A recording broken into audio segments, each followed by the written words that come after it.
Now, turning to the winner, the Environmental Professional of the Year Award. For the first time in the history of this award, we have two joint winners. We therefore have two trophies to present when they're available and when it's possible so to do, of course. Now, the reasons for two. Because the judging panel found that they had two very different environmental professionals, but who they found very difficult to separate. Their commitment, their knowledge implementation, and the impact of the work they did, different though that work was, couldn't be separated. The two winners shone through as exceptional examples of effective, passionate, and modern environmentalism, and as modern environmental professionals.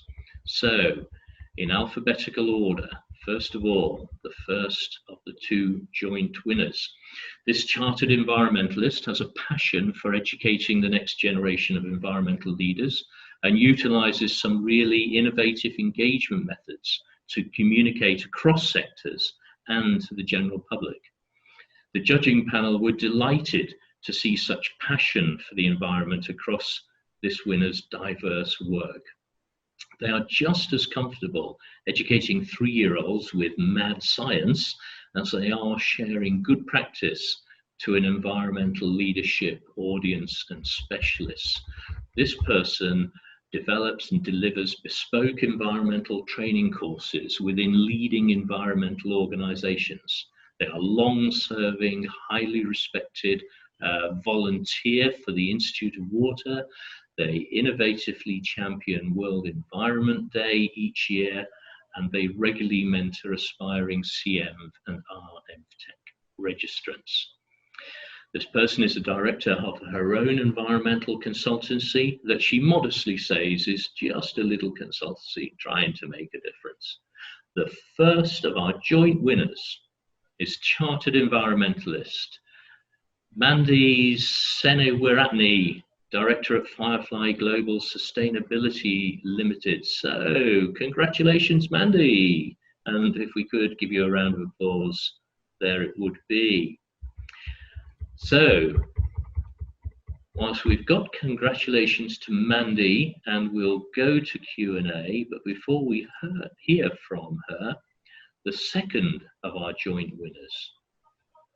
This winner is also a chartered environmentalist, one of the leading voices in sustainability consulting.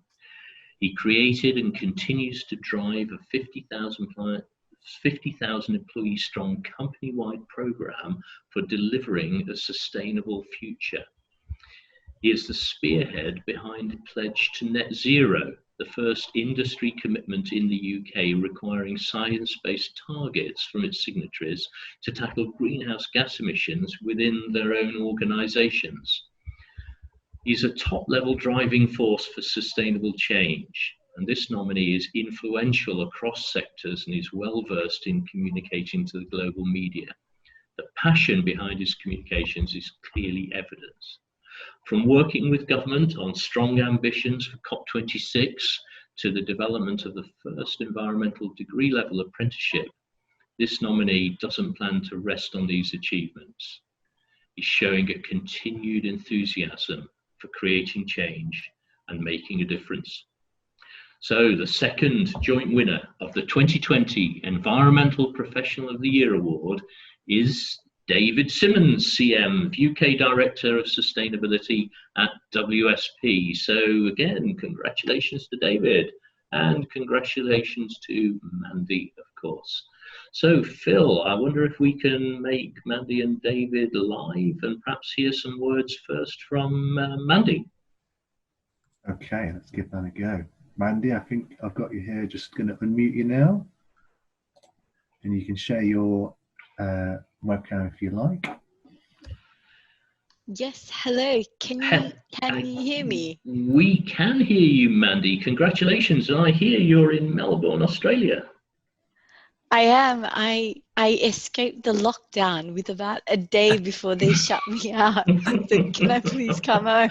So you were very fortunate indeed. Okay, so Mandhy, how does that feel?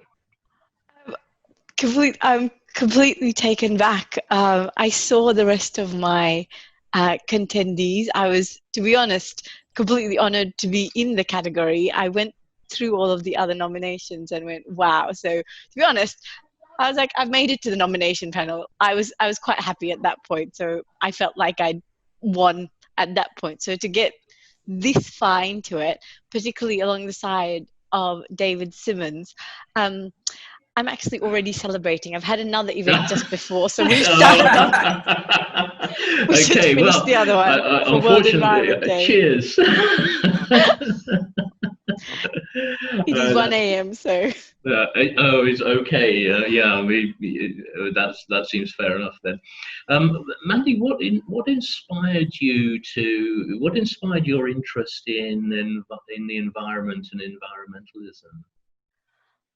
It's a great question. I'm going to blame my parents because I think they think I'm a hippie, but I'm pretty sure it started somewhere with them. I think we've always had plants, and my dad worked in water. So I think the two together and a lot of pets growing up had something to do with it. And I think I've moved and lived all across the world. And I think the one thing that stood out was it didn't matter where you lived or what your socioeconomic status was, you kept running out of water. I mean, moved from Sri Lanka to Australia, and Australia ran out of water. Moved to England, where it really does actually rain every day, but I ended up working at Anglian for a while, and it turns out that they had no water. So I think as time went on, it kind of became a necessity to be involved, because Right. I think everywhere I went, I was like, oh my gosh, here we go, no water again. So yeah, it's not the career I think I intended to. It was a passion, and then it kind of didn't go away. I'm very happy to be here. It's just a different turn of events for me. No, that's great. And then developing an interest in the environment, of course, and for all, we'll all have different inspirations, won't we, and reasons and whatever the triggers were. But then there's a sort of difference, isn't there, in life and in between people, between the interest in the environment and then becoming an environmental professional. So what inspired you to be CEnv? It's probably not the greatest answer, but I moved from Australia to England, and the onus in Australia is very different. I think letters after your name it's not really very encouraged, but I got to England and there seemed to be a very large push. And it took me a long time to work out whether I was going to do CEnv, CEng, or CSci, because I'm an environmental engineer by training and did a lot of science work. Yeah. And to be honest, in the end, CEn fit the bill. It fit everything I did, and I would truly encourage other people to look into it. It actually cuts across all fields and kind of all sectors and all interests. So I found that it fit me. It fit the water side of work that I did. It fit the building side. It filled digging holes, filled working with kids. And I think I felt like, okay, I got to get these letters after my name just to prove that I've kind of gone through and I. So the peer reviewer side is, to be honest, it was terrifying. It's not lie, but CPD killed me. Yeah. But I'm really glad I got through it. Well done. Well, that's a great answer. Great answer. So, Mandhy, stay on the line, but let's bring David in if we can, Phil. I think David might be there and ready to go. Hello, Will. Hello, David. So, David, congratulations. Well done, David. And, thank you very much. That's okay. I'm sure you've got some words for us. How does that feel? Well, I mean, first of all, yeah, as I said, Will, all at SocEnv judges, thank you. It's been a pretty busy week this week, and actually just before I got on, I've had a fairly long week with a fairly hefty deadline. So my blood sugar has been a bit low, which might accumulate. Well, I'm probably a bit emotional at the moment, to be honest with you. But I'm really touched and honoured, and really also exactly to what Mandhy was saying. That's a tremendous for all of the shortlisted, and and especially congrats to Mandhy and also to Chris as well. It's an honour to be alongside you. Ah, that's really kind, David. Thank you. And David, I asked Chris this question, but I'd be really interested as well with your position as professionally and at work and so on. What advice would you give to aspirant future environmentalists, or indeed aspirant chartered environmentalists? So I do get asked this a bit, and I think the three things that I always answer on this is, I mean, particularly in a business context, this is about top line growth, not just responsibility. So the work that I've done within WSP on Future Ready, now I can say, why wouldn't we integrate future trends like net zero and future society into our advice? Because I can show you in the UK, this has won us £65 million of work this year. Which, especially in tough times, is there is no stronger message than that. I think probably the other piece I would say is, nobody, you don't have to ask for permission on this stuff. So when I wanted to launch Future Ready within WSP, I just got on with it. I didn't have a huge budget. I had I had a hunch. I went and talked to some clients, and well, it was the same when I picked the phone up to Emma, and we worked on and got pledged to net zero away. We didn't let perfect be the enemy of the good. We thought we had something. We just got on with it and then followed it. I've had plenty of other things where I've got on with it, and you know what, it didn't fly. But you know what, you kiss a lot of frogs in this industry, and we learn together. Yeah, that's a nice phrase, isn't it? Yeah, and if the only way we never fail is if we never try anything, isn't it? So yeah, absolutely. In fact, I rather aspire myself towards the sentiment that actually some failure is good, in inverted commas, because at least it shows you're stretching the issue. If you never fail, you're not stretching it. No, that's a good point. So thanks for that. Dougal, do you have any questions from the audience? Yeah, I do. Firstly, Mandhy, congratulations, well done. And I have the very pleasurable task of chairing the judging panel, as mentioned earlier, and an incredibly worthy winner. I want to ask you about style, because I think, having done a little bit of research around your application, found out quite a lot about you. Your style, let's say, is a little bit different to others in terms of trying to get the message across. So don't pull your punches.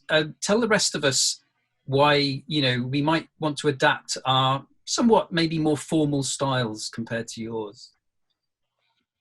Well, I think particularly depending on your environment, I think perhaps being informal will win over your audience.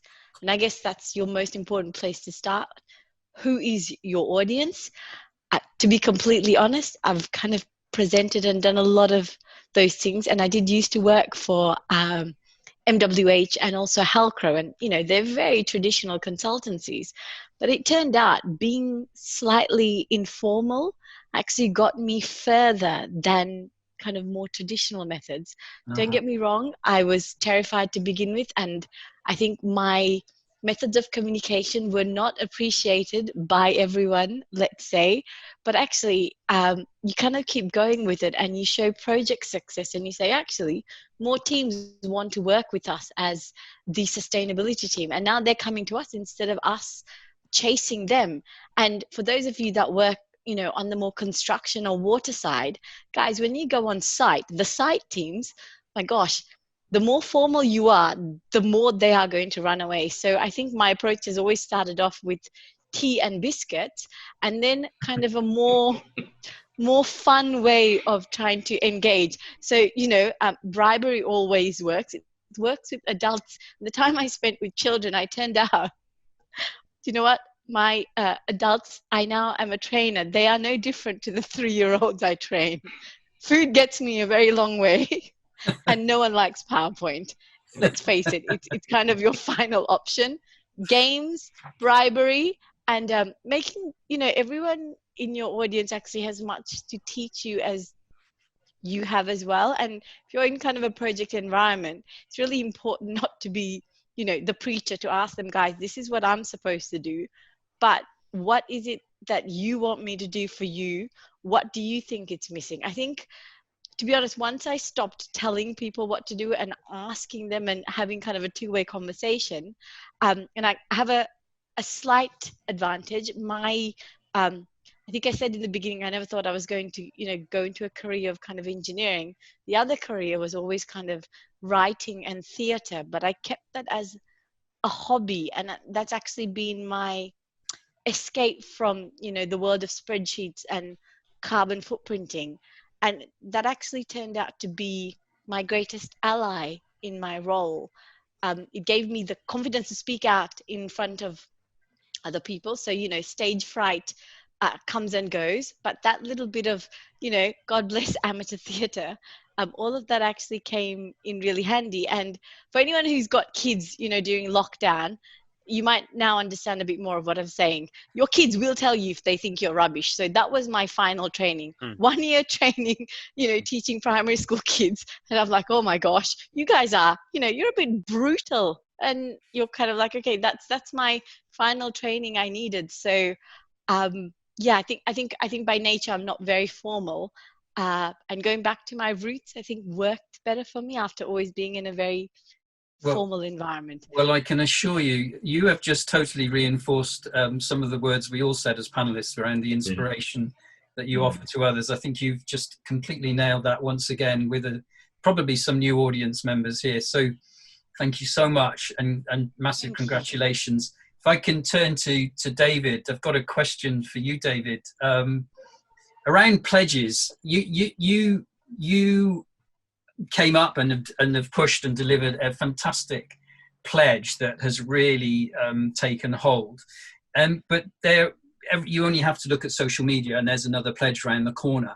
Just give us a bit of an insight around that journey, and also how we should perhaps be careful with what we wish for here, so that we can focus, we can garner support around a thing without it being spread too thinly.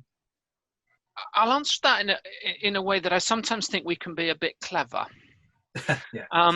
Because here on the call, probably everybody has got a degree, and everybody is, we're all bright people, but yet, you know what? If you don't get on and do something, then sometimes you just spend your time in cerebral philosophizing. And so, absolutely, I think, when we talk about pledges, yes, I mean, there is absolutely a lot, but also let's also recognize that they serve a good purpose. And so with pledge, one of the things we've heard time and time again is, I just want an anchor to get on and do something. I want a simple framework, and I want to galvanize some action together. And that's what I'm really proud of with what we've done with Pledge, is that, we've got 48 organizations who've signed up, from people like Andrew, Marlo, who's on the call, and very, very small micro businesses, through to SocEnv, IEMA, IES, CIOM, they've all signed up as well as some of the largest companies in our industry. And together, we're learning together on it. And so it's more than the pledge, I think. Let's acknowledge that there are a lot. This is about us as an environmental sector cracking on doing it and providing a role model and an example for what a service sector can deliver. Yeah, and I think, I mean, a couple of things. Your timing, the words, the timing, the fact that you back that up with purpose, straightforward, simple, but actually it was never for you a throwaway, was it? It was all about, what was obviously came before that led to it, but actually it was everything to do with afters. And that the 48 organizations, and that number's growing. And if anybody I know you probably want to say this yourself, but if anybody is on this call representing an organisation or has influence over an organisation, let's get that up to 50 by the end of World Environment Day, shall we? Yeah, great shout. And you know what? I mean, I think, it's also, I suppose just a thing about getting on and doing it, Dougal, because it had always chipped away a little bit at the back of my mind that sometimes our sector is great at telling our clients about how to improve our performance, but actually we struggle to make the business case ourselves. And you know what? I mean, just as a bit of a defensive play, I've kind of waited the last 5 years for us to be called out on that. And so here we are, we've got something now, so we've got a decent answer to it. Well, congratulations. Will and Emma, if you want, just back to you for any final questions or thoughts to our finalists before I wrap things up. No further questions from me. Just a massive congratulations to all of the finalists and the winners as well from me. Thank you, Emma, and thank you, Dougal. I'm just going to ask our two winners one final question each. It's actually the same question to both of them. And perhaps Mandhy first and then David. And as much as anything else, Phil is looking here for a soundbite as well, so that I imagine some of what you might say in response to this question might appear in the quote and the press release possibly, but Phil will make a judgment on that, I'm sure. Could I just ask you to both give some words in response to winning the award? So what's it done for you? What's it going to do for you? Should we ask Mandhy first, and then David? Sure. I now wish I hadn't had a glass of wine before this meeting. However, here we go. I think so. I became an independent consultant just around 3 to 4 years ago. I always worked in very traditional consultancies, followed a very traditional path, and it was for me a huge risk to go out on my own.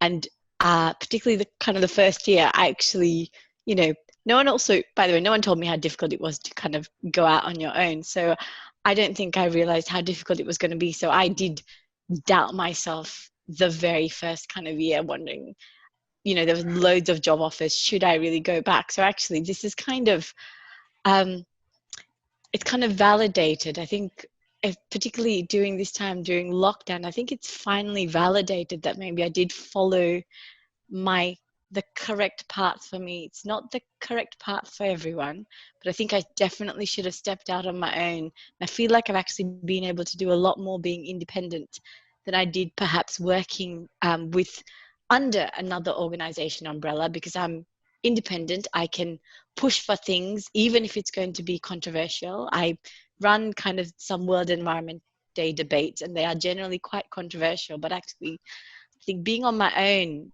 and also I can do a lot more kind of the stuff I do with kids and STEM work. Sometimes it's quite hard to fit in with a day job. So I think this is validated. I think this is validation for me. I think maybe all of that work and passion and kind of credentials have all kind of come together. Thank you, actually. I don't think I've said this. Thank you very much for actually recognizing, and actually to be in a category. David Symons, I checked you out and I went, hey, I'm a director of just me, and there's other people with more than that. So yeah. Thank you. Thank you, Mandhy. That was lovely. Thank you very much. And David, over to you. I have to say, Mandhy, that I now wish I had a glass of wine, and I'm very impressed that you've got your because they're coming in with a bottle of bubbles there as well. I'm seeing. So I'm straight downstairs afterwards as well. Look, and I think maybe the other thing, Mandhy, I've run a 3-person organization before, so one person making change as much as 10,000, 50,000 people making it is absolutely as valid in this profession. We all do the same thing. It's all about people. It's all about individuals as well. So yeah, look, I mean, if you want your quote, Will, Yeah, it is a tremendous honour. So yeah, again, thank you. If nothing else, I think for me, this is, I hope that these awards inspire our 10,000 members, which is amazing for SocEnv. It will certainly help inspire the 7,000 environmental and sustainability professionals who work for WSP. And it certainly will inspire me to keep cracking on with so much work that we've still got to do to deliver a net zero sustainable economy. That's fantastic. Thank you very much.